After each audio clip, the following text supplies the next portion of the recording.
The abandoned government facility where Harrison Brooks had worked for 18 years still hummed with broken machinery and dying dreams. But nothing had prepared him for what he would find in the frozen marketplace that Tuesday evening. A choice that would force him to decide between the safety of invisibility and the terrifying possibility of being truly alive again. The woman in the cage wasn't just another victim of a cruel world. She was a mirror reflecting everything he had buried beneath years of careful isolation. Her violet eyes held the same quiet desperation he saw in his own reflection each morning, and her whispered words would shatter the walls he had built around his heart. Just get me out of here. Sometimes the most ordinary nights become the doorway to extraordinary transformation. Welcome to my channel, where I share real stories with unexpected twists. If you like what you hear, please hit subscribe and give me a thumbs up. It really means a lot to me. Now, let's begin this story. Harrison Brooks had perfected the art of being invisible. At 42, he moved through the ruins of Portland's industrial district like a ghost, shoulders hunched against the February cold, eyes focused on cracked pavement instead of the broken dreams scattered around him. The Cascade Data Center, where he had spent 18 years managing population records, was now just another hollow shell, its servers long since stripped for parts, its purpose forgotten like so many things in America's slow economic collapse. He lived alone in a converted storage unit on the facility's third floor, sealed against the bitter Oregon winter, with salvaged insulation and powered by a single solar panel he had bartered for with his last government paycheck. Every Tuesday and Friday, Harrison made the same journey down to the Riverside salvage market. Not for company. He had learned to distrust that luxury, but for the expired canned goods and discarded electronics that kept him fed and his small generator running. The market itself was a monument to desperation. Vendors huddled around barrel fires, selling everything from prescription bottles to family photographs. Harrison had learned to navigate it efficiently. Quick transactions, minimal eye contact, home before dark. He was good at being nobody. But that particular Tuesday, something pulled him deeper into the maze of tarps and corrugated metal stalls. Maybe it was the sound, a low humming that didn't match the usual chatter of desperate commerce. Maybe it was the way the evening light seemed to bend around a cluster of structures he had never noticed before. Whatever it was, Harrison found himself standing at the edge of what could only be called an auction floor. The setup was small but organized. Metal cages arranged in a semicircle, most of them empty now, their doors hanging open like broken mouths. A single merchant sat beside a propane heater at the far end, his winter jacket too clean for this place, his boots too expensive. The kind of man who had found ways to profit while others merely survived. In the only occupied cage, Harrison saw her. She was maybe 30, with pale skin that seemed to glow against the gray metal bars. Her dark hair fell in waves around her shoulders, and even in the dim light, Harrison could see the exhaustion etched into her face. She wore thin clothing, too thin for February in Oregon, and her arms were wrapped around her knees as she rocked slightly back and forth. The sign attached to her cage made Harrison's stomach clench. Domestic staff, experienced, health guaranteed, final sale, tonight only. The merchant looked up as Harrison approached, sizing him up with practiced eyes. "You interested? She's my last one. Been trying to move her all week." Harrison's throat felt dry. He had heard rumors about places like this, underground markets where people desperate enough sold years of their lives for immediate cash, where the line between employment and ownership had blurred beyond recognition. But seeing it, smelling the fear and resignation in the air, was different than imagining it. "What happens if she doesn't sell?" Harrison heard himself ask. The merchant shrugged. "Processing facility up in Vancouver. They always need workers. Course, that's more like a 10-year contract. And the conditions." He left the sentence hanging. Harrison looked back at the woman. Her eyes met his through the bars, and he saw something there that made his chest tighten. Not pleading, exactly. More like resignation mixed with the faintest spark of hope. She had probably learned not to hope too hard. "How much?" The words escaped before Harrison could stop them. "For you?" $300, cash only. $300 was most of Harrison's carefully rationed emergency fund. $300 was 2 months of canned food and fuel. $300 was the difference between making it through the rest of winter and having to venture into the city looking for work he was too old and too tired to perform. But as he looked at her, really looked at her, Harrison realized something that terrified him more than poverty. He couldn't walk away. Not from those eyes. Not from the quiet dignity she maintained even in circumstances designed to strip it away. Not from the reflection of his own isolation staring back at him. "I'll take her," he said quietly. The transaction took less than 5 minutes. Papers signed, money exchanged, cage unlocked with a key that looked older than Harrison felt. The woman, Celeste, according to her documentation, stood slowly, her movements careful and controlled. She didn't thank him. She didn't speak at all. She simply followed him out of the market and into the cold February night. 2 strangers bound together by desperation and a choice neither of them fully understood yet. As they walked back toward the abandoned data center, Harrison caught their reflection in a storefront. Window, a middle-aged man and a young woman, both moving like people who had learned not to expect kindness from the world.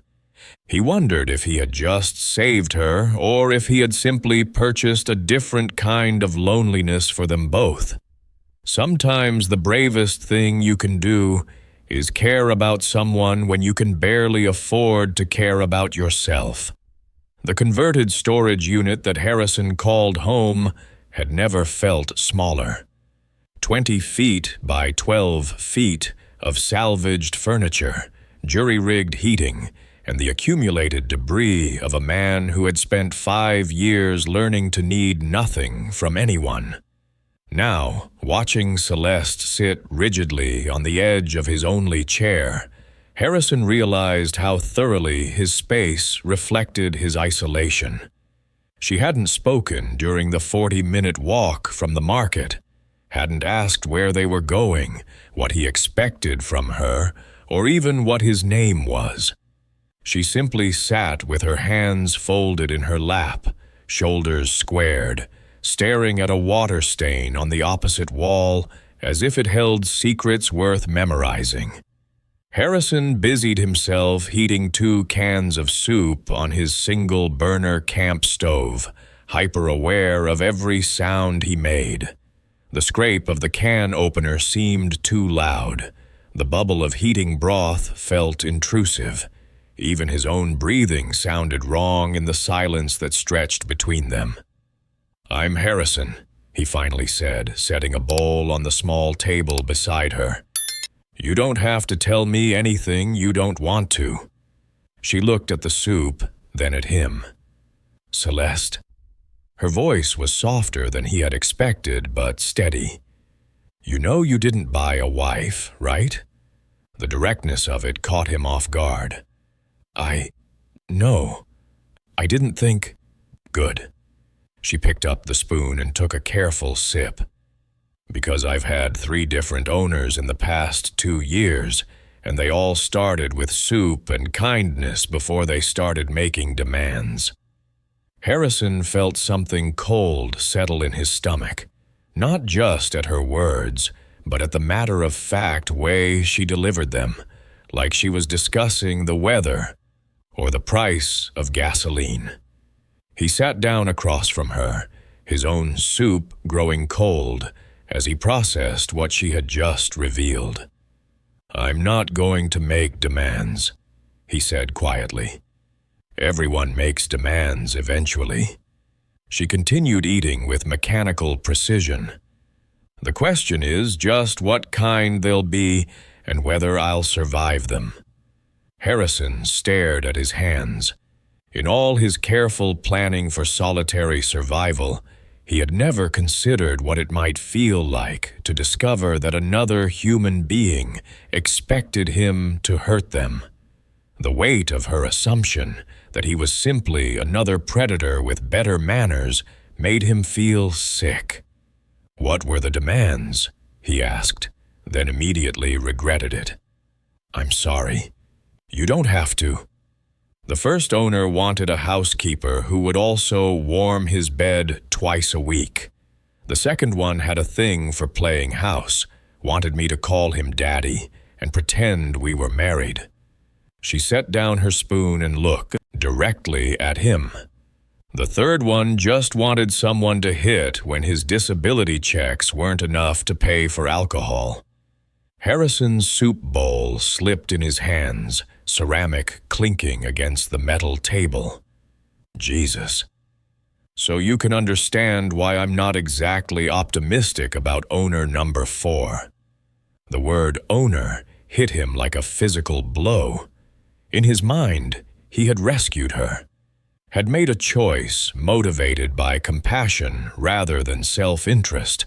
But from her perspective, he realized, he was simply the latest in a series of men who had purchased the right to control her life. "I don't want to own you," he said. "Then what do you want?"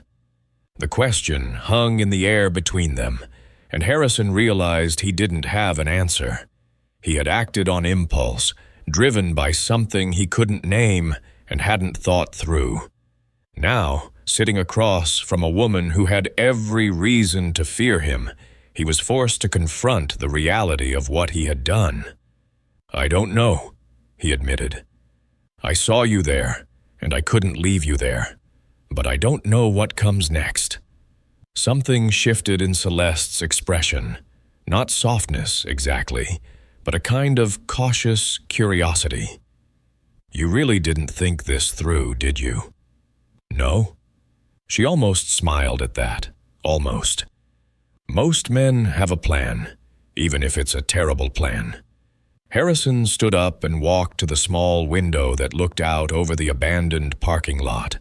Snow was beginning to fall again, the flakes visible in the orange glow of the security light he had jury-rigged to his solar battery. "I worked in this building for 18 years, he said. Population management, census data, tracking people who didn't want to be tracked. I was good at it because I understood how to be invisible." Behind him, he heard Celeste set down her bowl. "After the department shut down, I just stayed, sealed myself in here like a tomb, and told myself I was surviving. But seeing you tonight..." He turned back to face her. "I realized I haven't been surviving. I've been dying very slowly." Celeste studied his face with the intensity of someone who had learned to read men's intentions as a matter of survival. "And you thought buying a person would fix that?" "I thought maybe saving a person would fix that." "I don't need saving," she said sharply. "I need not to be owned." The anger in her voice was the first real emotion she had shown, and Harrison found it oddly reassuring. Anger meant fight. Anger meant she hadn't given up. "Then don't be owned," he said. "The door isn't locked. You can leave whenever you want." She blinked, clearly not expecting that response. "Where would I go?" "I don't know, but it would be your choice." They stared at each other across the small space. Two people who had forgotten how to trust navigating the dangerous territory between isolation and connection. Outside, the wind picked up, rattling the loose siding on the building's exterior wall. "I'll stay tonight," Celeste said finally. "It's too cold to go anywhere in Camwood, the dark. But tomorrow you decide what you want to do." She nodded once, then looked around the cramped space. "Where do I sleep?" Harrison realized he hadn't thought about that either. His single cot barely fit him, and the floor was concrete, covered by a thin rug that had seen better decades. "You can have the bed. I'll take the floor." "I've slept on floors before." "So have I." Another long silence stretched between them. Finally, Celeste stood and walked to the small bathroom area he had curtained off in one corner. "I'm going to wash," she said. "Don't come over here." "I won't." As he listened to the sound of running water behind the curtain, Harrison tried to figure out what he had gotten himself into.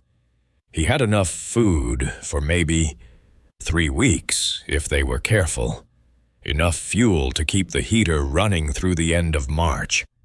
After that, they would both need to venture back into the world, a world that had no place for aging data analysts or women fleeing contractual servitude. But for the first time in 5 years, Harrison fell asleep to the sound of another person breathing. And despite everything, the uncertainty, the complications, the sheer impossibility of their situation, it was the most peaceful night he had experienced since the day he had decided to disappear from his own life. The hardest part about caring for someone isn't the sacrifice.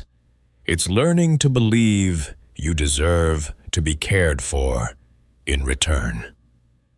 Harrison woke to the sound of voices outside his building.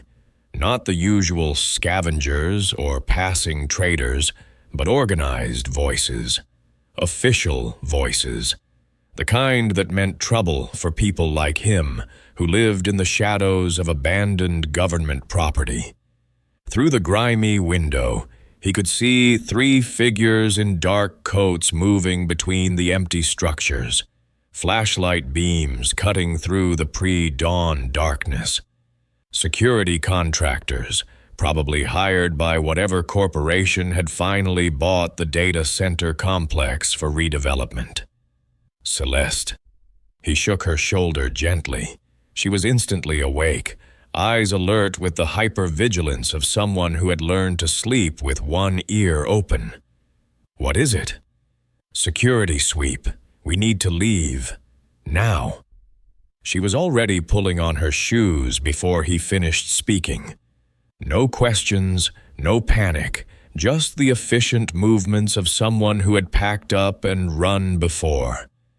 Harrison grabbed his emergency bag, the one he had hoped never to use, and stuffed it with their remaining food and his solar charger. "There's a service tunnel that connects to the old subway system," he whispered as they crept toward the back exit. "It comes out near the river, about 2 miles east." But as they slipped out the rear door, Harrison realized their escape route was blocked.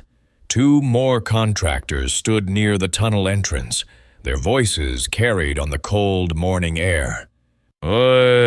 Squatters in Building C, probably more scattered throughout the complex." Celeste grabbed his arm. "The storm drain," she whispered, pointing toward a concrete culvert barely visible in the dim light. "I saw it yesterday when you were fixing the heater." The drain was narrow, maybe 4 feet high, and filled with several inches of ice-cold runoff from the recent snow. They crawled through it in silence, knees soaking through their pants, breath visible in the frigid air. The tunnel seemed to stretch forever, branching into smaller passages that could easily become dead ends or traps. After what felt like hours, but was probably 20 minutes, they emerged near an overpass on the outskirts of the industrial district. Harrison's emergency bag was soaked through.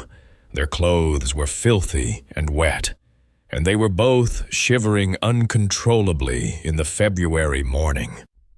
"There's a warming shelter downtown," Harrison said through chattering teeth. "We can—" "No," Celeste's voice was sharp. "Shelters require registration. Registration means they can find me." "Who can find you?" She looked at him with something between pity and frustration. "You really don't understand how any of this works, do you? The contracts I signed weren't just with individual owners. There's a company, Domestic Solutions Incorporated. They track their assets." Assets. The word hit Harrison like a physical blow. "You mean they're looking for you?" "They're always looking. The $300 fee you paid, that was just a transfer fee. The actual contract value is closer to $15,000. When I don't report for my weekly health check." She didn't finish the sentence. Harrison felt the world tilting around him. In trying to save Celeste, he had made them both fugitives, and his naive assumption that a cash transaction in an underground market would somehow be the end of it had put her in even more danger. "Why didn't you tell me?" "Because you wouldn't have bought me if you knew the real cost." They found temporary shelter under the overpass, huddled together against a concrete pillar as commuter traffic began building above them. Harrison watched Celeste scan their surroundings with the practiced eye of prey and realized how completely unprepared he was for the world she had been surviving in. "We can't stay here," she said, "and we can't go back to your place." "Then what do we do?" "We run. Stay ahead of them until they decide I'm not worth the manhunt." She looked at him with something like compassion. "Or you turn me in and get your $300 back." The suggestion hung in the cold air between them. Harrison understood that she was offering him an escape, a way to return to his safe, isolated existence without the complications she had brought into his life. It would be the smart choice, the survivable choice. "I'm not turning you in. Even though I've destroyed your life." Harrison looked at their soaked belongings, at the precarious situation his kindness had created, at the woman who had become his responsibility, whether he was prepared for it or not. "You didn't destroy my life. You just made it impossible to pretend I was living one." Something shifted in Celeste's expression. The careful guard she had maintained since the moment he first saw her seemed to crack slightly. "You have no idea what you're signing up for. Neither do you." She studied his face in the gray morning light, and Harrison realized they were standing at the edge of a choice that would change everything. Not just their circumstances, but who they were willing to become for each other. "There's a place," she said quietly, "about 6 hours north. A commune of sorts. People who've fallen through the cracks. They don't ask questions, and they don't register with anyone." "You mean we disappear?" "We disappear together." The words carried weight beyond their practical meaning. Together implied partnership. Together meant choosing each other not out of desperation or transaction, but out of something that felt dangerously close to hope. Above them, a police siren wailed in the distance, growing closer. "Harrison!" Celeste's voice was steady, but urgent. "Whatever we're going to do, we need to decide now." He looked at her, really looked at her. This woman who had been bought and sold and reduced to a contract number, who was offering to disappear from the world, with a man she had known for less than 24 hours. He saw fear in her eyes, but also something else. Trust, fragile and carefully rationed, but real. "Together," he said. She nodded once, shouldered her small pack, and stepped out from under the concrete shelter. "Then we walk north until we can't walk anymore." As they began moving away from the city, Harrison realized he wasn't running from his old life anymore. He was walking towards something entirely new, something that would require him to be braver and more vulnerable than he had ever imagined possible. Sometimes you have to lose everything you thought you needed before you can find everything you actually need. 6 months later, Harrison woke to the sound of Celeste humming in their small kitchen. Not the careful, guarded woman he had met in that cage, but someone who had learned to take up space again. Someone who sang while she cooked breakfast and left her coffee mug on his desk without asking permission. The commune north of Eugene had welcomed them with the casual acceptance of people who understood that everyone arrived with stories they preferred not to tell. Harrison worked in their community garden and helped maintain their off-grid electrical systems. Celeste had discovered a talent for teaching literacy to the children whose families had fled various forms of institutional failure. Their cabin was smaller than Harrison's old storage unit, but it felt like a mansion. 2 rooms, a wood-burning stove, and windows that looked out on actual trees instead of concrete and rust. More importantly, it was theirs, not owned, not rented, but earned through labor and belonging. "Coffee's ready," Celeste called, and Harrison smiled at how ordinary the words sounded, how extraordinary it was to have someone care whether he was awake, whether he had eaten, whether he was happy. He found her at the small table they had built together from salvaged lumber, reading a letter with a frown creasing her forehead. "Everything okay?" She looked up, and he saw something in her expression that he recognized from their early days together. A careful distance, like she was preparing to protect herself from disappointment. "It's from Domestic Solutions," she said quietly. "They're offering amnesty, full contract forgiveness if I return voluntarily within 30 days. Harrison felt his coffee mug grow heavy in his hands. "What does that mean?" "It means they're closing down operations. Too much bad publicity, too many legal challenges. They're trying to clean up their books before they dissolve the company." He sat down across from her, studying her face. "That's good news, isn't it? You'd be free. I'd be free to go back to the world we ran from." The distinction was important, and they both knew it.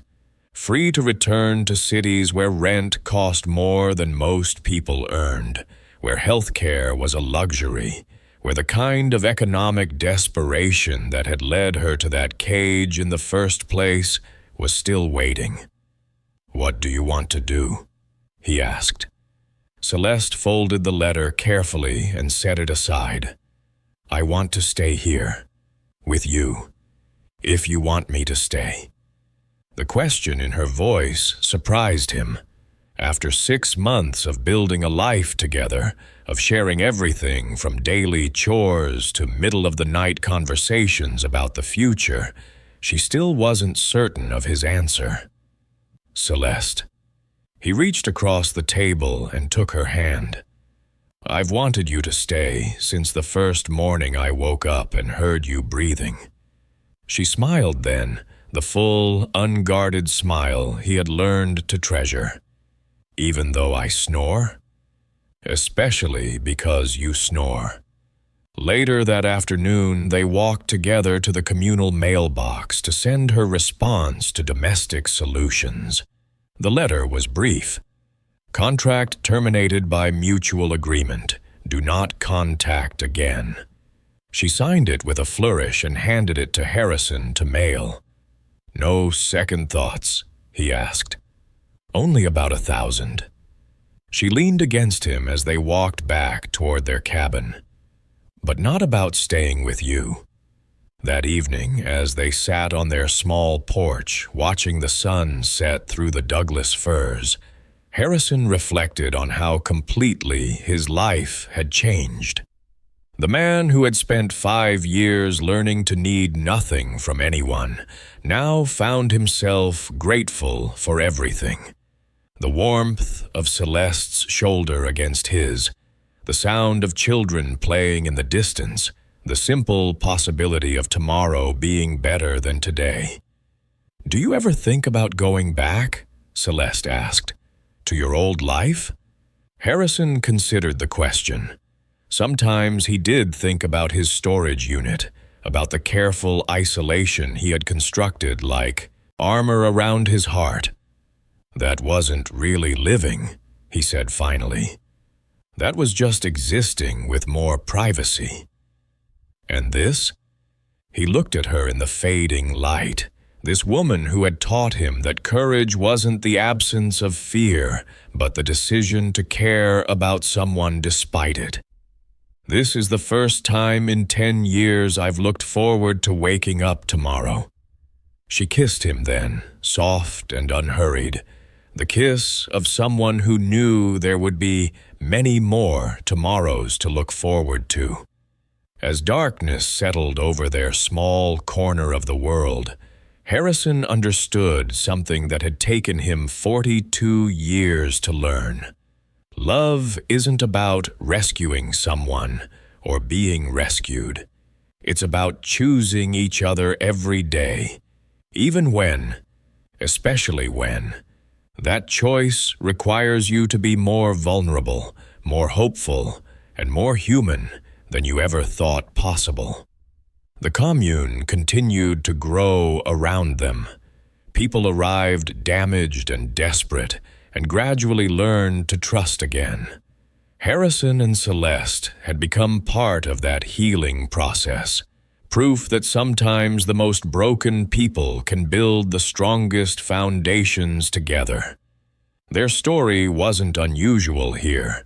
Almost everyone had fled from something: economic collapse, domestic violence, systemic failure, or simply the grinding loneliness of modern American life.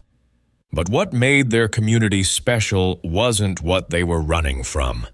It was what they were running toward, the radical idea that people could take care of each other without keeping score. And in quiet moments like this, sitting on their porch as the first stars appeared, Harrison knew he had found something worth more than safety or comfort or even happiness. He had found home. Sometimes the best thing you can do for someone isn't to save them. It's to give them a safe place to save themselves, and then have the courage to let them save you in return. If this story touched your heart, please hit that subscribe button and share it with someone who needs to hear it today.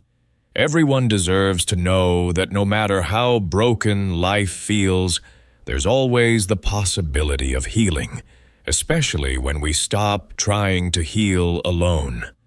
I'll see you in the next story.